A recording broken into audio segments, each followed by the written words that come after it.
अस्सलाम वालेकुम नाज़रीन, प्रोग्राम खबर और तजिया के साथ मैं हूं मुज़म्मिल सरवर्दी। पेशावर हाई कोर्ट ने मखसूस नशिस्तों पर इलेक्शन कमीशन का नोटिफिकेशन मुअत्तल करके मखसूस नशिस्तों पर जिनको नॉमिनेट किया गया था उनको हलफ लेने से रोक दिया है। वैसे तो ये स्टे कल तक के लिए है, लेकिन फिर भी इस हुक्म ने इम्तनाई पर बहुत बात हो रही है और कहा जा रहा है कि एक रिलीफ मिल गया है सुन्नी इत्तेहाद कौंसिल को। और फिर बहुत से सवालात हैं कि पेशावर हाई कोर्ट की क्यों। मखसूस नशिस्तें तो पंजाब से भी मिली हैं, बलूचिस्तान से भी मिली हैं, मरकज़ से भी मिली हैं, सिंध से भी मिली हैं, तो फिर Sunni Ittehad council Peshawar high court ही क्यों गई है? Why Peshawar high court? ये बहुत सवाल रहता है। जब इंट्रा पार्टी इलेक्शन कराए तब भी पेशावर हाई कोर्ट जाने के हवाले से सवाल उठा कि आप फोरम को अपनी मर्ज़ी के तहत चूज़ नहीं कर सकते, या आपको जो हाई कोर्ट अच्छा लगता है आप वहाँ पर चले जाएं और जो हाई कोर्ट आपको अच्छा नहीं लगता वहाँ आप ना जाएं। इसको फोरम चूज़ करने के हवाले से भी बात की गई। तब सुप्रीम कोर्ट में भी इस पर सवाल हुआ कि आप पेशावर हाई कोर्ट ही क्यों गए। इलेक्शन कमीशन के ऑर्डर के ख़िलाफ़ आप इस्लामाबाद हाई कोर्ट जा सकते हैं क्योंकि इलेक्शन कमीशन इस्लामाबाद में है, फिर आप सुप्रीम कोर्ट में आ सकते हैं, लेकिन आप पेशावर हाई कोर्ट ही क्यों जाते हैं? इस पर तहरीक इंसाफ से, सुन्नी इत्तेहाद कौंसिल से पहले भी सवालात हुए। अब भी उन्होंने पेशावर हाई कोर्ट को ही चूज़ किया है और वहाँ से ही उन्हें फिर स्टे ऑर्डर भी मिल गया है। राय साकिब खरल साहब जनाब, आपको एक्सपेक्ट था पेशावर हाई कोर्ट जाना? क्या आपने एक शो में पहले भी इस पे बात की है, हमने इस पे तो आपस में मुत्तफिक थे कि मामला कोर्ट्स में ही जाएगा, अब इसके बाद पेशावर हाई कोर्ट जाएगा ये एक्सपेक्टेड नहीं था। बट जिस एंगल से आप आ रहे थे कि why Peshawar high court every time, आपको याद है ये हमारे यहाँ से लाहौर के साथ ये एक तहरीक इंसाफ के साबिका एमपी थे ढिल्लू साहब, उमर आफ्ताब ढिल्लू साहब, वो जिससे पहले जो आरोज़ वाला सारा मामला था तो वो लाहौर हाई कोर्ट भी आए थे। तो अपनी अपनी जुरिस्डिक्शन में जहाँ पर जिसको कोई कोर्ट नज़दीक है, जिस सूबे से कोई था, लोग गए हैं। और फिर आइन में कहीं पर ये तो नहीं लिखा हुआ कि आप पेशावर हाई कोर्ट नहीं जा सकते, आपको पंजाब में ही जाना है एक्सक्यूज़ मी, या आपको सिर्फ इस्लामाबाद हाई कोर्ट ही जाना है, या आपको डायरेक्टली सुप्रीम कोर्ट ही जाना है, कहीं पर लिखा तो नहीं है। वहाँ पे उनकी गवर्नमेंट है, वहाँ पे उनके पास उनको लगता है कि it's more convenient for us manage करना, कन्वीनियंटली मैनेज इसलिए कि वहाँ पे जी सारे वुज़रा शुज़रा और वहाँ पर उनकी सीटें सबसे ज़्यादा हैं और वहाँ पर 2/3 मेजोरिटी के साथ आ रहे थे, तो वहाँ पर उनको लगता है कि यार पेशावर हाई कोर्ट नज़दीक पड़ता है, may be that could be one angle, और हमें यहाँ पर करना चाहिए। हो सकता है कल को आगे फर्दर भी तो ये पेशावर हाई कोर्ट में मामला ख़त्म तो नहीं हो जाना। डू यू थिंक सो कि यहाँ पे ख़त्म हो जाना है मामला? इससे आगे भी तो चलना है ना, जिस तरह मैं आपको टोकना नहीं चाहता। अच्छा ओके फाइन, लेकिन ये मामला आगे भी चलना है, तो मुझे इसके ऊपर तो मुझे कोई एतराज़ नहीं, मुझे कोई नज़र नहीं आता इसमें कोई फ्लॉ के जी आप पेशावर हाई कोर्ट ही क्यों जाते हैं। हाँ ठीक है, बहुत सारी पॉलिटिकल पार्टीज अपने अपने सूबे जहाँ पर ज़्यादा वो होती है, उनकी कह लीजिए सराहियत ज़्यादा होती है, ज़्यादा वहाँ पर पॉपुलर होते हैं या उनकी सीटें ज़्यादा होती हैं, तो वो उसी हाई कोर्ट या उसी रेलेवेंट कोर्ट्स में ज़्यादा जाते हैं। और फर्दर लेट्स सी, मेरे देखने में ये मामला यहाँ पर ख़त्म नहीं हो रहा, और ये कोई बहुत बड़ा रिलीफ भी नहीं है कि एक दिन का हुक्म इम्तना जो इस पर कह लीजिए कि सारी सीटें उनकी वापस हो जानी है एवरीथिंग। एक सवाल जो मैं पहले दिन का उठा रहा हूँ, सबसे पहले आपने और मैंने अपने शो में ये टेकअप किया था कि ये जो सीटें हैं रिजर्व्ड, इनसे ना तो हुकूमत बनाई जा सकती है ना इनसे हुकूमत गिराई जा सकती है, तो फिर रिजर्व सीट्स इंपॉर्टेंट क्यों हैं? तो हमें आपको याद होगा हमने उस दिन बात की थी कि सेनेट की सीटों के लिए इंपॉर्टेंट है, और इसी वजह से सुन्नी इत्तेहाद कौंसिल और माजी की पाकिस्तान तहरीक इंसाफ जो है वो इसीलिए इसके ऊपर ज़्यादा जोर लगा रहे हैं। और ये रिलीफ ठीक है, एक हाइप बनाई जा सकती है, कहा जा सकता है डिजिटल मीडिया की कैंपेन तो बनाई जा सकती है कि जी हुक्म इम्तना हो गया और ये हो गया एंड एवरीथिंग, बट ये मैटर भी फर्दर चलेगा। Now over to you. देखें, मैंने आपकी बात पूरी बहुत ही ध्यान से सुनी जी।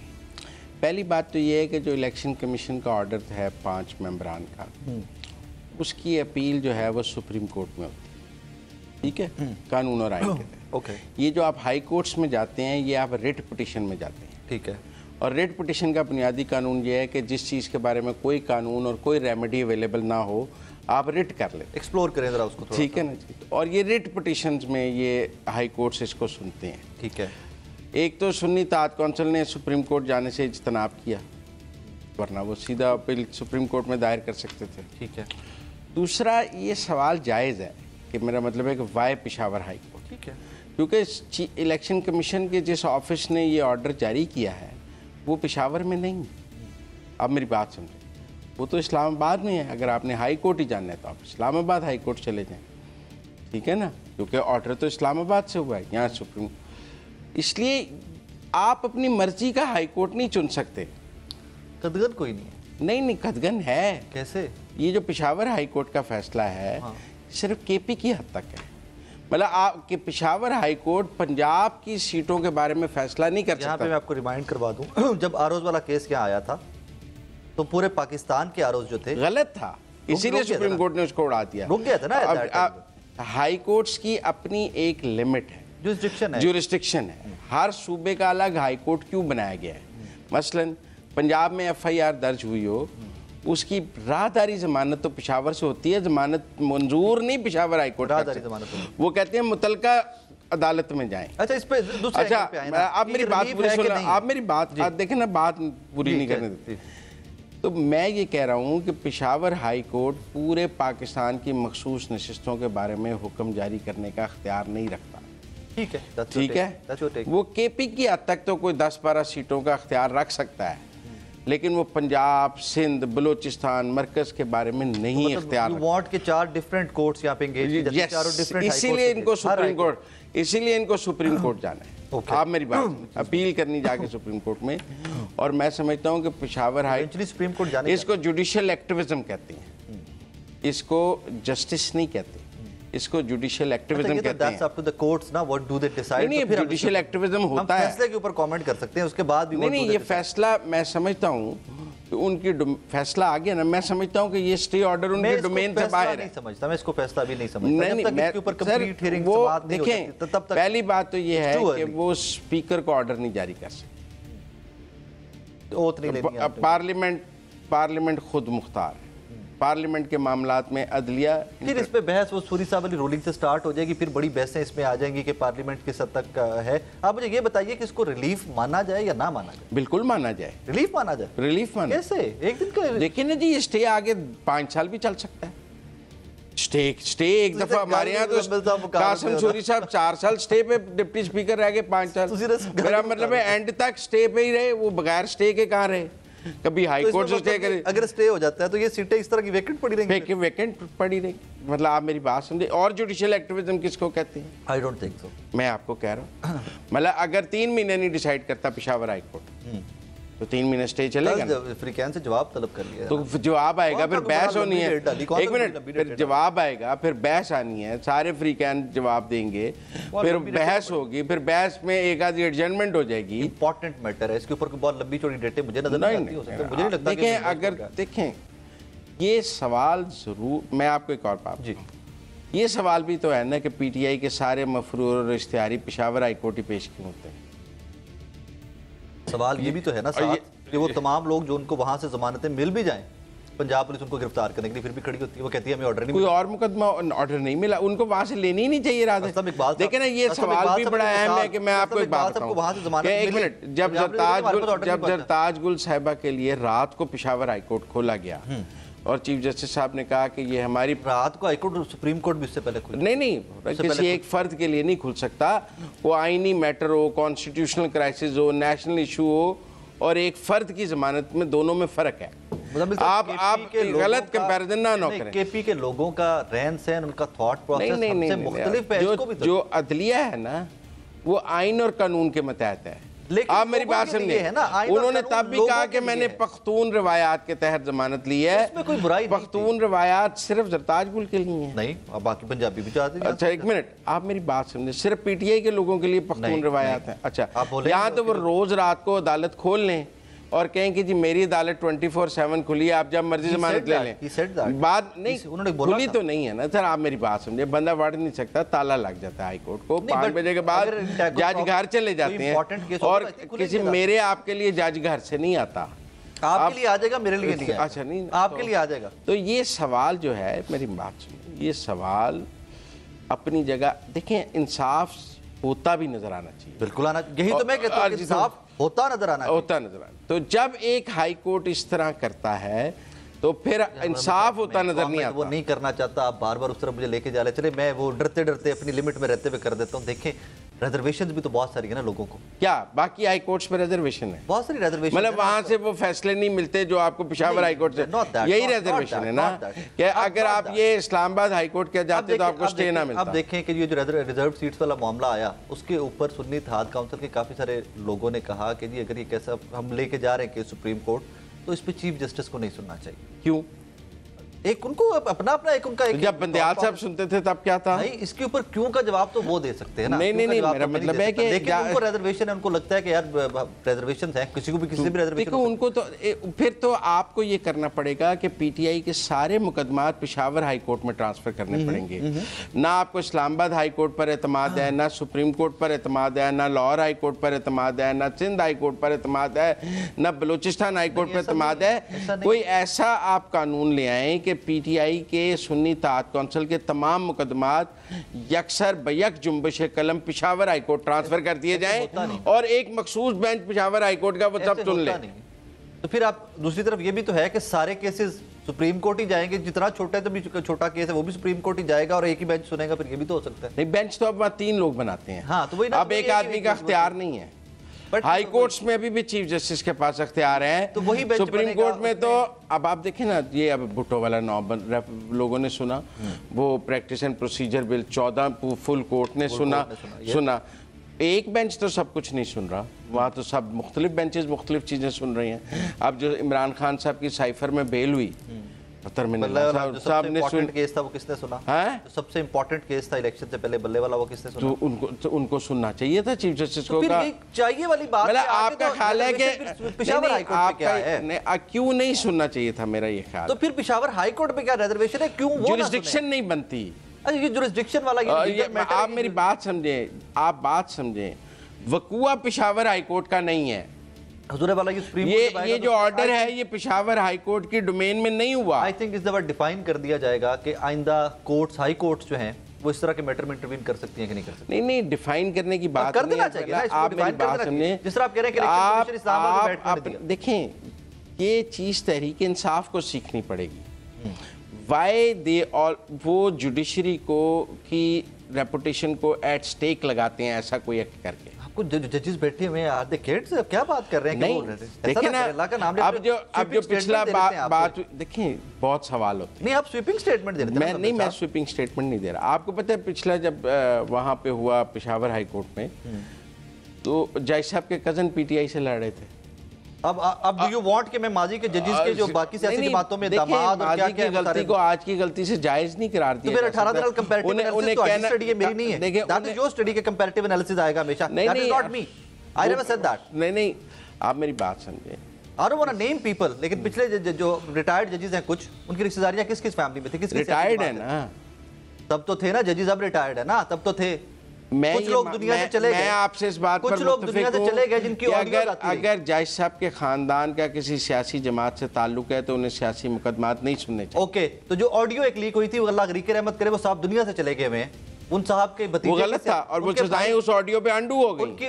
उनके भाई किस सियासी जमात में थे, अल्लाह उनको भी गरीके रहमत करे। उनके भतीजे आज किस सियासी जमात में हैं, उनकी भाभी किस सियासी जमात की एमएनए थी, ये प्लेटफॉर्म। अच्छा, वो ठीक बात, वो ऑडियो अच्छी बात है? नो, बिल्कुल भी नहीं। तो आज भी अच्छी नहीं है। बिल्कुल नहीं है, बिल्कुल कंपैरेटिव एनालिसिस। आप कंपैरेटिव एनालिसिस, एक गलत चीज को दूसरी गलत चीज के लिए इस्तेमाल कर रहे हैं। आज आप शुक्र है उस स्टेज पे आ गए। अच्छा, मेरी बात मैं ये कह रहा हूँ। अच्छा, पहली बात तो मेरी ये राय है कि ये जो फैसला है ये ना पंजाब पे इम्प्लीमेंट है, ना कौमी असम्बली पे इम्प्लीमेंट है, ना सिंध पे इम्प्लीमेंट है। पेशावर हाई कोर्ट अपनी जुरिस्डिक्शन से बाहर फैसला दे ही नहीं सकता। सुप्रीम कोर्ट डिसाइड करे? नहीं, अगर उन्होंने दिया है तो उन्होंने अपनी जुरिस्डिक्शन से बाहर दिया। मैं बड़ा मुतात रहता हूं, मैं बहुत मुतात रहता हूं। बड़ी सिंपल बात कह रहा हूं कि ये सिर्फ केपी की 8-10 सीटों के पे तो इंप्लीमेंट हो सकता है। आपका कहना ये है कि इनको तमाम हाई कोर्ट से रुजू करना चाहिए था, अगर हाई कोर्ट में जाना, अगर या सुप्रीम कोर्ट में जाना चाहिए। नहीं, अगर हाई कोर्ट भी जाना था तो सिंध हाई कोर्ट जाते, लाहौर हाई कोर्ट आते, तमाम हाई कोर्ट जो है उनसे रुजू कर सकते। That's your take. हाँ, और पेशावर हाई कोर्ट को भी अगर स्टे ऑर्डर देना है तो अपनी केपी की सीटों की हद तक देना है, वो पूरे पाकिस्तान पे नहीं दे सकता। अच्छा, वो मुझे एक चीज बताइए कि जो सारे इतने सीनियर तरीन काउंसिल्स हैं, सुन्नी इत्तेहाद काउंसिल के पास बैरिस्टर अली जफर साहब हैं, गौहर साहब हैं, बड़े सीनियर लोग हैं जिनके पास हैं, ये तमाम लोग कानून को नहीं समझते। वो कानून को समझते हैं, आइन को नहीं समझते हैं। तो फिर लेकिन वो और जिन जज साहब ने सुन लिया, वो ये कोर्ट ने सुन लिया, क्या वो ये समझते हैं कि अगर वो कहीं और जाएंगे तो उनका कोई चांस नहीं है। पहले मेरे और नहीं, मैं आपको पहले मेरे सवाल का जवाब कि क्या वो आइन और कानून, वो तमाम सीनियर काउंसिल्स जो नवाज शरीफ साहब के वकील भी, इसीलिए तो उन्होंने एडवाइस किया कि आप सुप्रीम कोर्ट किसी और हाई कोर्ट में ना जाएं, आपका कुछ नहीं बनेगा, वहां चले जाएं, वहां से आपको ऐसा स्टे मिल जाएगा, कोई और हाई कोर्ट या कोई सुप्रीम कोर्ट नहीं देगा। ये उन्हीं की एडवाइस पे हुआ होगा ना कि भाई आपका केस नहीं बनता है, 5 मेंबरान का मुतफिका फैसला है, ये नहीं टूटना। आप दूसरी तरफ सुन लें, ये स्टे के ऊपर क्या केस कंक्लूड हो गया हुआ है? नहीं, पर स्टे क्यों हुआ? हम केस कंक्लूड करने नहीं, पर मैं समझता हूं कि एक गलत स्टे ऑर्डर भी गलत है। हम इसके ऊपर वो तज्जिया दे रहे हैं, हम इसके ऊपर वो एनालिसिस दे रे हैं कि जिस तरह ये केस कंक्लूड हो गया। नहीं, मैं ये कह रहा हूं कि अगर कोई अदालत अपनी ज्यूरिस्डिक्शन से बाहर कोई भी ऑर्डर करती है, चाहे वो स्टे ऑर्डर है, येट अगेन वो गलत है। देखिए, मैं बीमार हूंगा तो मैं आपसे नहीं, मैं किसी अच्छे डॉक्टर से पूछूंगा, क्योंकि डॉक्टर का काम है ना, आपका काम नहीं है, मेरा काम नहीं है। अल्लाह न करे आपको कोई प्रॉब्लम होता है तो आप सेहत का प्रॉब्लम मेरे से नहीं पूछ सकते। इसी तरह जो काउंसिल्स हैं, जो वकला है senior, they are the ones to be contacted and they've been contacted. They took it to the Peshawar High Court. जब काउंसिल ने किसी क्लाइंट का केस ले लिया हो, जब वो तो फिर उसका जब वो पार्टी होते हैं ना, देखो वो गौहर साहब तो चेयरमैन है, अब तो वो चेयरमैन है ना। नहीं, आप मेरी बात समझे ना, तो इसीलिए मैं ये कह रहा हूँ, मेरी जाती राय, मैं आपको बड़ी सिंपल बात समझता हूँ कि ये बियॉन्ड ज्यूरिस्डिक्शन है और ये सिर्फ केपी की हद तक एप्लीकेबल है। और मेरे ख्याल में स्पीकर कौमी असम्बली को लोगों से, अरकान से हलफ ले लेना चाहिए, पंजाब को भी ले लेना चाहिए। और ये बात आपकी पीपल्स पार्टी और नून लीग को बड़ी पसंद आई और सब मैं समझता हूँ कि बाकी तीनों सूबाई असम्बलियों और कौमी असम्बली में स्पीकर्स को हलफ ले लेना चाहिए, क्योंकि पेशावर हाई कोर्ट ने अपने दायरे इख्तियार से बाहर निकल कर हुक्म इम्तनाई दिया है, स्पीकर्स उसके मतहत नहीं है। ये तो आप वो टसल लगाने वाली बात में आ गए ना कि जी टसल लग दी तो लग जाए फिर। नहीं, मेरा मतलब है कि ये कहीं ना तो कहीं तो ब्रेक लगानी है इसको। अब एक हाई कोर्ट ने वतीरा ही पकड़ लिया है, तो मतलब लोग मजाक करने लगे हैं कि कुलभूषण भी राहदारी जमानत मांगेगा तो दे देंगे।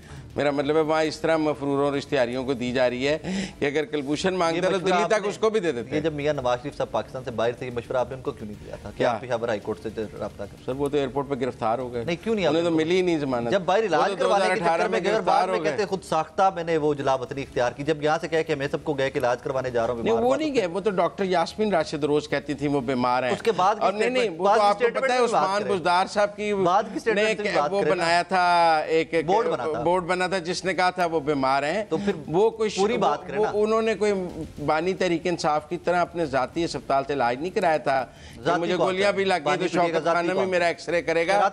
एक मिनट, खैराती अस्पताल नहीं, जाती अस्पताल, खैराती अस्पताल, जाती अस्पताल, खैराती अस्पताल, जाती अस्पताल। मैं भी डोनेशन देता हूँ, आप भी देते हैं, हम श्योर कि आप भी उनका है, आप भी शौक कंट्रोल उनका भी किसी का नहीं, कंट्रोल उनका। अब मेरी बात समझिए ना, ट्रैक से वो तो सर्विसेज हॉस्पिटल, लिहाजा मैं ये कह रहा हूँ आप चूंकि उस तरफ आए तो मैंने कहा नहीं, मैंने मशवरा दिया, मेरा ये जाती तौर पे ख्याल है कि ये स्टे ना भी टूटे तो बाकी सब जगह मखसूस अरकान हलफ उठा सकते हैं। That's your take. That's your take and you have right to have an opinion. आपको हक है कि आप कोई भी ओपिनियन रखिए, बट मैं फिर यही बोलूंगा कि जब तक ये कंक्लूड नहीं होता, जब तक केस कंक्लूड नहीं होता, इसके ऊपर वर्डिक्ट नहीं आ जाता, हमें थोड़ा सा हाथ थोला रखना चाहिए। That's my vision, that's my take. और सेकंड, आप तो चाहेंगे 4 साल कंक्लूड ही ना हो? मैं बिल्कुल नहीं, क्योंकि पीटीआई का तो मौकफ यही है कि हमें भी ना मिले, उनको नहीं, हमें नहीं मिलती तो उन्हें भी ना मिले। यकीन माने कि मैं चाहूंगा कि इसका फैसला कल हो, कल फ्री कैन से जवाब नहीं गया, कल ये बहस हो, कल ही इसके ऊपर बहस हो। मतलब क्यों केस लिंगर ऑन हो, कोई भी केस हो, क्यों लिंगर ऑन हो, क्यों लटका दिया जाए कि जी फिर देख लांगे छोड़ लांगे तनु, क्यों भाई? देखिए ना, मैं तो इस बात के मैं आपको एक बात बताऊं, आप स्टे ऑर्डर देते हैं जब कोई ऐसा इरिपेयरेबल लॉस हो जाए। आप मेरी बात समझें, ये जितने ट्रिब्यूनल्स में केस होते हैं इलेक्शन के, अगर ट्रिब्यूनल जीते हुए को हारा हुआ डिक्लेयर कर दे तो वो डी नोटिफाई हो जाता है, नया जीता हुआ डिक्लेयर हो जाता है। ठीक है ना, कोई जीती हुई सीट पे स्टे ऑर्डर तो नहीं जारी होता ना कि आप ये भी हलफ नहीं उठाएगा जब तक ट्रिब्यूनल फैसला ना करे, ऐसा तो नहीं कहा जाता ना। अच्छा, इसका मेरा बात सुन लेना, लिहाजा मेरा ये ख्याल है कि पेशावर हाई कोर्ट ये फैसला तो कर सकता था कि मखसूस नशिस्तें ठीक अलॉट फैसला है, ये गलत फैसला है। तो स्टे ऑर्डर देने का मतलब है कि आपने हाउस इनकम्प्लीट रखने के लिए ऑर्डर कर दिया, लेकिन इनकम्प्लीट हाउस के अंदर हलफ हो गए मैं भाईजान पहले, तब मैं कहता था कि हाउस इनकम्प्लीट, आप कहते तो नहीं कंप्लीट है, रिजर्व सीटों का बात अदालत को अब आप कैसे अब कह रहे हैं कि हाउस इनकम्प्लीट है? देखिए, वो तो अगर पीटीआई ने इस्तीफे भी दे दिए थे तो मामला तो हुकूमत का चलना है, एक तरफ रहा करेंगे, दोनों तरफ ना। लेकिन मेरा ये ख्याल है कि अदालत को स्टे ऑर्डर नहीं देना चाहिए था, केस सुनती रहती। पहले आज आप मेरे से तय करें, आप दोनों तरफ नहीं खेलेंगे। नहीं क्यों इसी हाउस इनकम्प्लीट के अंदर हलफ हो गए यार, मुल्क तो चलना है। तो फिर आप कहेंगे तब हाउस ये काम नहीं करना चाहिए, कि तब भी हाउस इनकम्प्लीट था। नहीं आज आप कह रहे हैं कि ये काम नहीं करना चाहिए। नहीं 5 साल इनकम्प्लीट, मैं इससे आगे नहीं चलूंगा जब तक आप मुझे ये नहीं कहेंगे कि हाउस इनकम्प्लीट के अंदर वजीर आजम का हलफ हुआ है। आप नहीं हो सकता है अब ये सीटों पे अगर वो 4 साल नहीं हाउस इनकम्प्लीट था, हाउस इनकम्प्लीट। और थैंक यू वेरी मच। नहीं you never got to this point that day. House complete, लेकिन हाउस कभी भी कंप्लीट नहीं होता, 1-2 मेंबर शॉर्ट रहते हैं, लेकिन फिर जुडिशरी को होल्ड करने का इख्तियार नहीं है मेंबरशिप। ठीक है ना, मोहतात रह के बात करो, मुझे क्यों बार-बार उधर लेके जा रहे हैं? मैं तो साफ बात कर रहा हूं। ब्रेक लेनी है आज, राय साकिब खरल साहब बात करने के मूड में नहीं है, हम अगले टॉपिक पे चलते हैं। वो कहते हैं मैंने मोहतात बात करनी है, ये शो मोहतात बात करने का नहीं है। ब्रेक पे चलते हैं।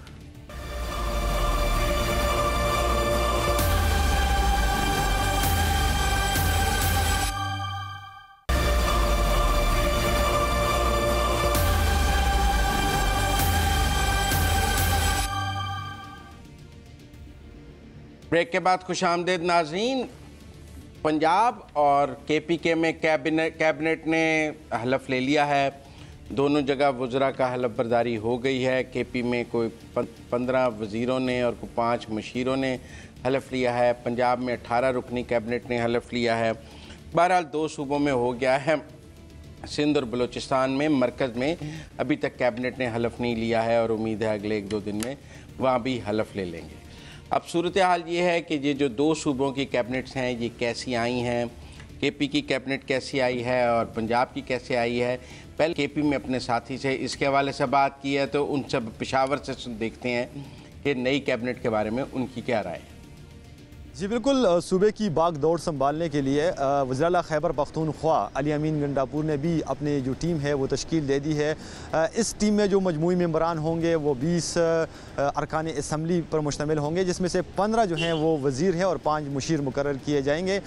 15 जो वज़रा है उसमें से बेशतर लोग जो हैं वो नए हैं। काबीना में सिर्फ 5 लोग ऐसे हैं जो कि पुराने मेंबर हैं, जो कि परवेज़ खटक और महमूद खान काबीना के मेंबरान रह चुके हैं। इसमें से एक शकील अहमद है जिसका ताल्लुक मलाकंड से है, 4 सद्दा से फजल शकूर है, ये साबिक वज़ीर कानून भी थे, वो भी काबीना में शामिल है। इस तरह खलीकुर रहमान है और अरशद अयूब और बैरिस्टर सैफ को भी काबीना में शामिल किया गया है। और ये समझा जा रहा है कि ये लोग जो हैं ये सीनियर है और काफ़ी ज़्यादा खैबर पख्तूनख्वा के पॉलिटिक्स जो हैं वो समझते हैं। इसके साथ ही जो नए मेंबरान है, नए वज़रा है, इनमें से कुछ लोग ऐसे हैं जो कि मुख्तलिफ़ सियासी ख़ानदानों से उनका ताल्लुक़ है और 62 लोगों के साथ इनके काफ़ी ज़्यादा ताल्लुकात है। इसमें से एक साबिक स्पीकर कौमी असम्बली असद केसर के भाई आकिबुल्ला है, एक शाहराम तरखे के कज़न फैसल तरके हैं। इस तरह जो है एक उमर अयूब और अकबर अयूब के ख़ानदान में से एक रुकनी सूबाई असम्बली अरशद अयूब को भी वजारत दी गई है। और साथ में साबिक चेयरमैन PTI के बहुत करीब समझे जाने वाले नुल हक कादरी के एक भतीजे को भी वजारत दी गई है, अदनान कादरी को। तो ये जो है ये वो लोग हैं जिनकी सियासी वाबस्तगियाँ हैं और ये समझा जा रहा है कि ये लोग जो हैं काफ़ी मजबूत थे, इसलिए इनको वजारतें दी गई हैं। काबीना की तश्कील से पहले जो है पाकिस्तान तहरीक इंसाफ का ये दावा था कि तकरीबन खैबर पख्तूनख्वा के तमाम डिवीज़न से जो है लोगों को काबीना में शामिल किया जाएगा, लेकिन ऐसा नहीं हुआ। और पेशावर डिवीज़न से जो हैं 5 जो वजारतें हैं वो पेशावर डिवीज़न को दी गई हैं, मर्दान डिवीज़न को 3 वजारतें और जो मुशीरों के ओहदे हैं वो दिए गए हैं। इस तरह मलाकंड से जो हैं 2 वज़रा शामिल किए गए हैं और इसमें से एक जो है वो मुशीर भी मुकर्रर किया गया है। हज़ारा डिवीज़न से 2, जबकि कोहाट डिवीज़न से भी 2 और बनू डिवीज़न से जो है एक जो वज़ीर जो है वो मुकर्रर किया गया है। अच्छा देखें, 15 वज़ीर नए हैं, लेकिन उनमें भी बड़े ख़ानदानों के चश्मो मतलब उमर अयूब साहब का वो है, नूरुल हक कादरी साहब का है, और जो 5 तो सीनियर वज़ीर हैं जो पहले रह चुके खान साहब के और परवेज़ खटक दोनों की कैबिनेट में रहे हैं, और कुछ बड़े ख़ानदानों के नए लोग जो आए हैं। नहीं, ये मीना खान हैं, ये इस तरह के लोग हैं जो पहली दफ़ा मेंबर बने हैं, वो ठीक है, लेकिन ISF के नौजवान हैं। ये कोई पहले कोई पॉलिटिकल बहुत बड़ी फैमिली नहीं है कि आप कह लें कि जी पॉलिटिकल ख़ानदान था। नए चेहरे सामने आए, पंजाब में भी, KP में भी, विच इज़ वेरी गुड। लेकिन नए चेहरे बड़े ख़ानदानों के, अब वो मतलब आप मेरी बात समझे ना, नहीं मैंने आपको मिसाल दी ना, मतलब असद कैसर साहब का अगर भाई आया है तो फर्स्ट टाइम वजीर बना है, तो असद कैसर साहब का भाई है, उमर यूब साहब का है, तो फिर उमर यूब के खानदान से है। देखें ना, यहाँ पे देखें कि जहाँ पे चचा वजीर आजम, भतीजी वजीर आला, एक ही खानदान का, माजी में भी वजीर आजम, फिर वो जब मैं आपसे पहले सुन, पहले मुझे मुकम्मल जरा सी पहले मुझे करें ना पीटीआई पे, तो आप दूसरी तरफ आए थे। यार मैं तो एक्सपेक्ट कर रहा था कि आज आप अप्रिशिएट करेंगे कि इन्होंने आईएसएफ के नौजवानों को उठा के वजीर बना दिया। नहीं, मैं ये कह रहा हूं, मैं तो ये सोच रहा था कि आप अप्रिशिएट करेंगे, क्योंकि अब जब पंजाब के कैबिनेट पे आप आएंगे तो ये है कि पूरे केपी में कोई फाइनेंस मिनिस्टर ही नहीं मिला और उन्होंने उसको भी इंपोर्ट किया है। और अगर केपी में आप फाइनेंस पूरी असेंबली में फाइनेंस, अच्छा झगड़ा साहब would have been a very good finance, झगड़ा साहब would have been very good, हार गए ना वो, तो उन्होंने यही कहा, उन्होंने कहा जी जब तक मैं अपने रिजल्ट का मामला मेरा सॉर्ट आउट नहीं होता, इंपोर्ट कर लिया, फाइनेंस मिनिस्टर इंपोर्ट कर लिया, हमने तो इतनी सीनियर वजीर इंपोर्ट कर ली। वो तो पंजाब से ही है भाई, लेकिन वो वहां से मरकज से हमने इंपोर्ट कर लिया। नहीं, तो पंजाब से ही ना, आउट ऑफ पंजाब तो नहीं है ना। क्या ये बहस है कि क्या ये एक सिंध का रेजिडेंट केपी का नहीं हो सकता, प्रोविंशियल असेंबली में नहीं हो सकता, मुशीर है भाई। नहीं, इवन दैट आपको केपी से लेना चाहिए। दिस इज प्रोविंशियल, इखलाकी तौर पे, इखलाकी तौर पे, मॉरली ये बात मैं सही कर रहा हूं। मॉरलिटी पे आगे फिर सीटों पे वापस चला जाऊंगा मैं, रिजर्व सीटों पे चला, मॉरलिटी पे आगे तो इसका मतलब है पूरी पीटीआई, देखो पीटीआई पे तनकीद क्या रही, जब इन्होंने मरकजी हुकूमत बनाई इनके पास फाइनेंस मिनिस्टर नहीं था, असद उमर 15 दिन में बोल्ड हो गए, फिर इन्हें इंपोर्ट करना पड़ गया, और ठीक है ना ऑफिशियल, अब भी इनके पास फाइनेंस मिनिस्टर नहीं है पूरे केपी में। शौकत साहब भी पीपल्स पार्टी से आए ना, टेक्निकली साउंड नहीं आए तो पीपल्स पार्टी से थे ना, ठीक है ना, गिलानी के थे, तो अब भी फाइनेंस मिनिस्टर उनके पास नहीं था और उन्हें इंपोर्ट करना पड़ा। ये पीटीआई की बहुत बड़ी एक कमी को ताई रही है कि ये काम का बंदा उस डिपार्टमेंट के लिए था, बहरहाल पूरी केपी जान होता है, एक शरीयत है, वहाँ फाइनेंस मिनिस्टर नहीं, वो कहते हैं कि मैं इलेक्शन हार गया, मैं कैबिनेट का हिस्सा नहीं बनूंगा, मैं मुशीर नहीं बनूंगा। ये पंजाब पे आ जाते हैं, अब सारा प्रोग्राम केपी पे तो नहीं करना चाहिए, ये असूल है। क्या कहते हैं कि मैं इलेक्शन हारो, मैं कैबिनेट का हिस्सा मुशीर नहीं बनूंगा, जब तक रिजल्ट क्लैरिटी नहीं आती मैं मुशीर नहीं बनूंगा। बाकी कोई इस काबिल नहीं था ना, आप समझे, आपने टिकटें, दो चीजें, आपके पास एक बंदा नहीं था जो फाइनेंस मिनिस्टर बन सकता, आप किसी नए को चांस देते फाइनेंस में, दूसरा था कि आप एक ट्रेंड बंदा लेके आए, आपके पास एक भी बंदा नहीं था, ट्रेंड बंदा लेके आए। बहरहाल जी पंजाब पर शफीक शरीफ साहब की थोड़ी रिपोर्ट एज लाइव देखते हैं। पंजाब की 18 रुकनी काबीना ने हलफ ले लिया है और तमाम वुज़रा का बाकायदा तौर पर नोटिफिकेशन भी जारी कर दिया गया है। आज हलफ की तकरीब जो है वो गवर्नर हाउस में हुई, जिसमें गवर्नर पंजाब ने तमाम वुज़रा से हलफ लिया और उसके साथ साथ वज़ीर आला पंजाब मरीम नवाज़ भी इस मौका पर मौजूद थी, जबकि वुज़रा के रिश्तेदार रिलेटिव्स उनको भी यहाँ पर आने की इस वक्त इजाज़त दी गई थी।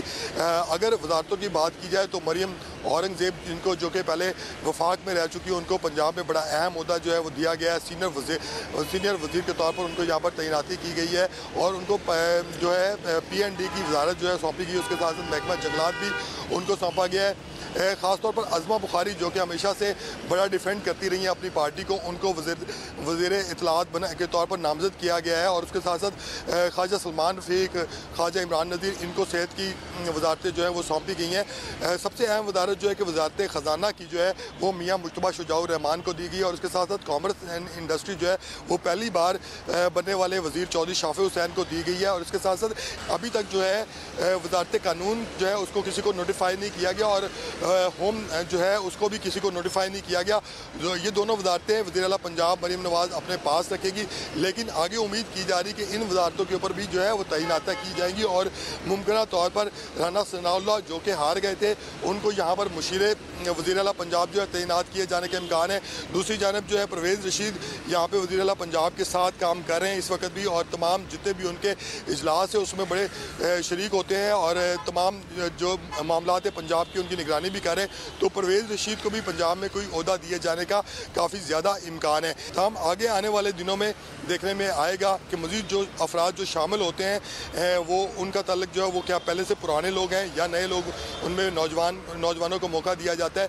उम्मीद यही की जा रही है कि इस काबीना के अंदर मरीम नवाज़ ज़्यादातर नौजवान और नए चेहरे जो है वो इंट्रोड्यूस करवाएंगी और जिनका ज़्यादातर फोकस जो होगा कि वो मरीम नवाज़ का जो एजेंडा है उसको आगे लेकर चलें। जी अच्छा, पंजाब की कैबिनेट में भी पुराने नाम बहुत ज़्यादा हैं। जो अच्छाई है, मैं तो अच्छे को अच्छा कहता हूँ और खुल के कहता हूँ, मुझे पंजाब की कैबिनेट अच्छी लगी। I would be very honest. आप पुराने नाम ज़्यादा हैं, मैंने ये कहा, इसमें कोई बुराई नहीं है। मैं तो इससे सेकंड करता हूँ कि अगर आपको कोई एक्सपीरियंस बंदा चाहिए, एमपीए कोई फाइनेंस मिनिस्टर, अगर आपको अपना, तो ये भी उन्हीं की पार्टी से, मुजम्मिल साहब इनकी अपनी ही पार्टी से। किनसे? सुन्नी इत्तेहाद काउंसिल कही है वो किसी और पार्टी मुश्तबा शुजापुर सुन्नी इत्तेहाद काउंसिल से। मैं उनकी केपी वाली बात कर रहा हूँ कि अपनी ही पार्टी के बनाया से कह रहा हूँ। अच्छा चलिए, अपने एमपीए को देखिए मैं कीड़े नहीं निकालूंगा जस्ट बिकॉज आप कह के मैं कीड़े निकालूंगा। जो अच्छा है वो अच्छा है। अज़मा बुखारी पीपल्स पार्टी ने कोई वजारत नहीं दी। ये डिस्कस करने वाला पॉइंट है कि पीपल्स पार्टी, लेकिन आई थिंक स्पेस रखी हुई है अभी वोट कंप्लीट छोड़। Why not in first phase? I don't know. अभी को आई थिंक फेडरल में भी तो फर्स्ट फेज पे भी उनके मामलात को बहुत ज़्यादा नहीं ना डिसाइडेड नहीं है अभी तक। फेडरल में भी अभी और पीएमएलक्यू को सिर्फ एक वजारत मिली है। जो मेरी ख्वाहिश है मेरी वो आई वांटेड कि जो लोग नए आए इनके ऊपर थोड़ी सी बात की जाए। कुछ जो नए नाम आए इनके ऊपर कुछ बात की जाए। मुझे बड़ी खुशी हुई जब रमेश सिंह अरोड़ा साहब का नाम आया। दो अकलियत हैं, खलील ताहिर सिंधु भी हैं और रमेश सिंह अरोड़ा भी हैं, दो हैं। सिख हमारे भाई जो हैं पहली दफा वजीर बन गए। हाँ, लेकिन it made me happy. Khalil Tahir Sindhu भी हैं, दो अकलियती वजीर हैं। सैफुल मुल्क खोखर साहब के साहब फैसल खोखर साहब स्पोर्ट्स के, हालांकि स्पोर्ट्स एंड वो कल्चर साहब उनके घराने को 5 टिकटें भी मिली थी। हाँ, बहुत obliged है। लाहौर के सदर भी तो थे, लाहौर के सदर भी तो थे और अपने ही घर में 5 टिकटें उन्होंने रख ली। आगे ये एक है राना सिकंदर साहब, राना हयात साहब के साहबजादे, इनको प्राइमरी एजुकेशन। देखिए ना आप, राना इकबाल साहब 2 दफा स्पीकर रहे हैं। वो अब भी पंजाब असेंबली के सबसे सीनियर मोस्ट आदमी। This man deserves. Sikandar is educated man, पढ़ा लिखा आदमी है, नौजवान। हाँ, या ये एक ही फैमिली है, उस फैमिली को वजारत दी। एक ही फैमिली है। हयात साहब एमएनए भी होते आए हैं। तो सिकंदर साहब को ये प्राइमरी एजुकेशन मिली है। I think he will deliver, कुछ ना कुछ अच्छा ये करेंगे। बिलाल यासीन साहब पहले भी वजीर खुराक रह चुके हैं, वो पहले दोबारा वजीर खुराक आ गए। अच्छा, सुहेल शौकत भट्ट साहब सोशल वेलफेयर दिया गया इनको। इनको कि ऊपर से नीचे लाने का, एमएनए से एमपीए पे लाने का तो नहीं दिया गया कि चलो तेरे उत्तू थल्ले लेके ऐसी मतलब ठीक है, अकोमोडेट किया गया। वो हल्का जरा काफी देर पीएमएल के हाथ दोनों ख्वाजा साहब, हाँ जी, दोनों ख्वाजा साहबान इमरान नजीर साहब और सलमान रफीक साहब पहले काम कर चुके हैं। ये तो हेल्थ के एक्सपर्ट ही काम कर चुके हैं ये पहले, तो इट्स गुड के हेल्थ के ऊपर काम करने की जरूरत भी है, इस पे मेहनत भी चाहिए। अच्छा, इसमें भी कुछ अनएक्सपेक्टेड नहीं आया मरियम औरंगजेब साहिबा को लेकर भी। पीएनडी अनएक्सपेक्टेड आया, लेकिन बहुत सारे लोग पहले कह रहे थे कि एनवायरमेंट और जंगलात वो लेंगे। वो एनवायरमेंट एंड जंगलात में खुद इंटरेस्टेड हैं। अब पीएनडी एक बहुत बड़ा डिपार्टमेंट है, you know that, we all know that, कि वहाँ पे और अज़मा बुखारी साहब इत्तलात आई थिंक ठीक तरीके से चला लेंगे। वो पहले भी उनके मामलात ठीक है, सहाफ़ियों के साथ ऊपर नीचे होकर वो निकलते रहते हैं, काम चलते रहते हैं, फड्डे शड्डे होते रहते हैं, लेकिन अज़मा बुखारी के टीवी फेस हैं। She knows how to tackle media and everything. Nishan Rafiq साहब, बल्दियात when it comes to province, तो यहाँ पे आके प्रोविंस में आके बल्दियात बहुत ज़्यादा इंपॉर्टेंट नहीं रह जाती, फेडरल की ज़्यादा इंपॉर्टेंट। नहीं, ये अगले इंतखाबात मुझे लगता है 1 महीने बाद पंजाब के बल्दियाती हैं। मैं आपको बता रहा हूँ, खबर दे रहे हैं या? जी जी जी जी। अच्छा, फिर ये इंपॉर्टेंट इलेक्शन कमीशन पंजाब में बल्दियाती इंतखाबात अनाउंस कर देगा। 3 सूबों में मौजूद है, पंजाब में नहीं है, क्यों नहीं होने चाहिए? मुझे लगता है फेडरल में थी तब। नहीं, पंजाब में बल्दियाती इंतखाबात ऑन द कार्ड्स हैं। अच्छा जी, हाँ, ये तो बहुत अच्छी बात है वैसे, क्योंकि नई लीडरशिप मुझे लगता है कि पंजाब में इलेक्शन कमीशन के पास सॉरी मैं इसको मवासलात में शोएब भरत साहब मिक्स कर गया, बल्दियात, यस आई एम सॉरी, मैं इसको मवासलात और बल्दियात मिक्स कर गया। Fair enough. और अगर तो ये it is on the cards, election is on the cards, तो फिर ये बहुत इंपॉर्टेंट है। हाँ, बहुत इलेक्शन इज ऑन। मैं आपको बता रहा हूँ कि पंजाब के बल्दियाती इंतखाबात पहले बहुत देर नहीं हुए। 3 सूबों में ऑलरेडी बल्दियाती निज़ाम मौजूद है और पीटीआई ने कराया नहीं। कीजिए, इनलाइटन कीजिए थोड़ा सा मुझे, जो थोड़ी बहुत मेरी स्टडी है, जो आप जैसे सीनियर साथियों से जो बैठते हैं। कहा जाता है कि पीपल्स पार्टी और पीएमएलएन बल्दियात को बहुत ज्यादा पसंद नहीं करती। ये चाहते हैं कि एक ही सिस्टम चल रहा है ना यार, कि प्रोविंशियल गवर्नमेंट या फेडरल गवर्नमेंट चल रही है तो इसी के थ्रू सारा काम चलाया जाए। Is it true? ये बहुत इनकरेज नहीं करते। स्टाइल ऑफ गवर्नमेंट है दोनों का। देखिए ना, पीपल्स पार्टी ने भी जो बल्दियाती निज़ाम सिंध का दिया है वो कोई बहुत ज्यादा एम्पावर्ड नहीं है। Okay. लेकिन पीटीआई ने भी जो केपी का बनाया बाद में पावर्स खत्म कर दी थी अमेंडमेंट्स के जरिए, और जो है वो मैं तो इनिशियली निज़ाम अच्छा था, इनिशियली निज़ाम बहुत अच्छा था वो, लेकिन उन्होंने ख़त्म कर दी ना बाद में पावर्स। तो लेकिन अच्छी आपको दोनों जगह ठीक कैबिनेट बन। मुझे मजे की कैबिनेट वो लोग काम करने वाली कैबिनेट। जिस तरह आपने एक जुमला कहा था ना कि अंकल्स नाराज हो जाते हैं, अंकल्स नाराज तो शायद काफी सारे हुए होंगे, लेकिन अंकल्स में वो एनर्जी का लेवल नहीं होता ना कि यार कैसे आप 75 साल के कोई नेमल बदल नहीं है। एडवाइस साहब देखें, मैं यहाँ बैठा हूँ आपके साथ एक्सपीरियंस, एडवाइस करें ना। लेकिन मैं आपको ब्लंडर नहीं मारने देता ना। भागम दौड़ के लिए नौजवान एडवाइस में एक्सपीरियंस का। परवेज रशीद साहब एडवाइस करने के लिए बैठे हैं ना। जी हाँ, परवेज रशीद साहब बैठे हैं ना। इस तरह राना सनाउल्लाह साहब भी हो सकता है एडवाइस करने के लिए बैठे। बिल्कुल, नवाज शरीफ साहब की भी जरूरत। नवाज शरीफ साहब खुद एडवाइस करने के लिए एडवाइस करें। भाग दौड़ के लिए फैसल खोकर को रखे यार, राना सिकंदर को रखें आगे, लोगों नौजवानों को रखें आगे। चलें, ब्रेक लेनी है, ब्रेक से वापस आते हैं, अगले टॉपिक पे बात करेंगे। Let's go for a break.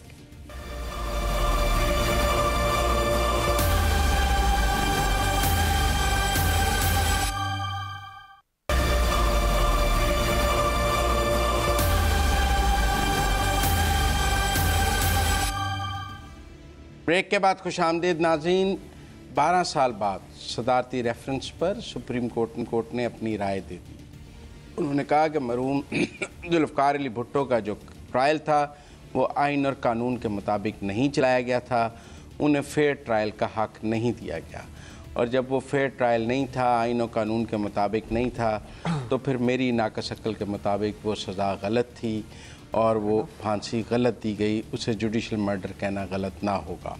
लेकिन मेरा ये भी एक सवाल है कि वैसे तो जो रेफरेंस आते रहे पीटीआई के दौर में, उन्हें तो सुमन बुकमन अगले दिन सुबह ही अदालत सुनती रही, लेकिन 12 साल भुट्टो का रेफरेंस नहीं सुना।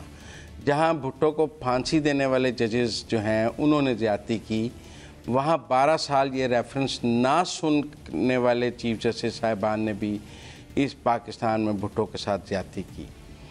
उनका भी शुमार मैं उन्हीं जजेस में हूँ जिन्होंने, मेरा मतलब है कि भुट्टो को फांसी दी। क्योंकि आपके पास अगर आपके लिए अगर एक सदर का भेजा हुआ रेफरेंस मुकद्दम है तो दूसरे सदर का भेजा हुआ रेफरेंस भी उतना ही मुकद्दम होना चाहिए। ये इख्तियार पाकिस्तान की अदलिया को नहीं दिया जा सकता कि वो अपने पसंदीदा सदर का रेफरेंस तो 24 घंटे में सुन ले और दूसरे सदर का जो रेफरेंस है वो 12 साल ना सुने। Fair enough. अच्छा ये बताइए कि इस फैसले के जुडिशरी पे असरात क्या होंगे? सबसे इंपॉर्टेंट सवाल ये बहस ये है। देखें, काजी फायद ईसा साहब ने ये पहला फैसला नहीं दिया। आपको याद है इससे पहले जो मुशर्रफ वाले पॉपुलर फैसले जिसमें रिटेलिएशन आई है, मुशर्रफ वाले में भी उन्होंने उनकी सज़ा को कहा कि ठीक दी गई थी, और जो लाहौर हाई कोर्ट से सज़ा मुअत्तल और बेंच टूटा था, उन्होंने उस जज के खिलाफ भी रिमार्क्स दिए और कहा कि उस जज का ये दायरा इख्तियार नहीं था कि वो ये करता। जैसे मैं इससे पहले बात कर रहा था कि जज के दायरा इख्तियार पर भी बात होती है। तो उन्होंने मेरा ख्याल है हार होगी जुडिशरी से कुछ। देखिए, आमरीत का तो खात्मा होना चाहिए ना। अगर मुशर्रफ की सज़ा को जायज़ करार दिया जाए, ज़ियाउल हक की दी हुई सज़ाओं को गलत करार दिया जाए, तो आने वाले आमरों के आगे ख़तरा तो होगा ना कि हमारे साथ क्या हुआ है। लेकिन हमारे ये भी कहा ना कि फैसला तब्दील करने का कोई कानूनी तरीकाकार मौजूद, तो कानून बना लेंगे ना, लेजिस्लेशन होनी चाहिए पार्लियामेंट में। मैं समझता हूँ कि जुल्फ़िकार भुट्टो के रीट्रायल के लिए लेजिस्लेशन भी करनी पड़े तो करनी चाहिए, बिल्कुल करनी चाहिए। इम्पैक्ट बहुत होगा ना। और मैं समझता हूँ कि अगर जज ने उन्होंने ये कहा है तो एक सनसेट क्लॉज के साथ कि आप सिर्फ भुट्टो का ट्रायल दोबारा करें, उसकी कानून साजी भी की जानी चाहिए। और I think Peoples Party government का हिस्सा ये ले जा भी सकते हैं, अब तो मेजॉरिटी नहीं। मैं समझता हूँ मुस्लिम लीग नून को सपोर्ट करना चाहिए। वही ना, वही कह रहा हूँ, इत्तेहादी है ना। और इसको और अगर आज अदालत ने कहा है कि उनके पास कोई कानून नहीं है तो एक स्पेशल कानून बनाकर भुट्टो का फेयर ट्रायल दोबारा होना चाहिए। एक सवाल और ज़हन में आ गया, क्या जो आज फैसले हो रहे हैं इन डेज टू कम, कभी मुस्तकबिल में आप और मैं बैठ के ये भी बात कर रहे होंगे कि ये गलत फैसले थे? देखिए, हिस्ट्री इज द बेस्ट जज। इंसान है ना, इंसान है। देखिए, मैं आपको एक और बात बताऊं, फैसले ये सोचकर नहीं किए जा सकते कि ये मकबूल हैं या गैर मकबूल हैं। मैं मुत्तफिक उस चीज़ के ऊपर, कानून और आइन के मुताबिक होने दुरुस्त और गलत की बुनियाद पर देखे जा सकते हैं, मकबूल और गैर मकबूल की बुनियाद पर नहीं देखे। क्या इन डेज टू कम, क्योंकि अभी देखे ना नवाज शरीफ साहब वाली सजाएं रिसेंटली, खैर वो तो देखें ना, भुट्टो की सजा तो अपहेल्ड हो गई थी ना, नवाज शरीफ की सजा कंक्लूड नहीं हुई। एट सम पॉइंट सजा याफ्ता तो थे ना, एक टाइम, लेकिन हाई कोर्ट से सजा खत्म हो गई, रिलीफ अपील में सजा खत्म हो गई, लेकिन सजा याफ्ता तो थे ना तब तक। जब वो रिलीफ मिल गया, सजाएं खत्म हो गई, इसका मतलब सजाएं गलत हुई थी, फैसले गलत थे।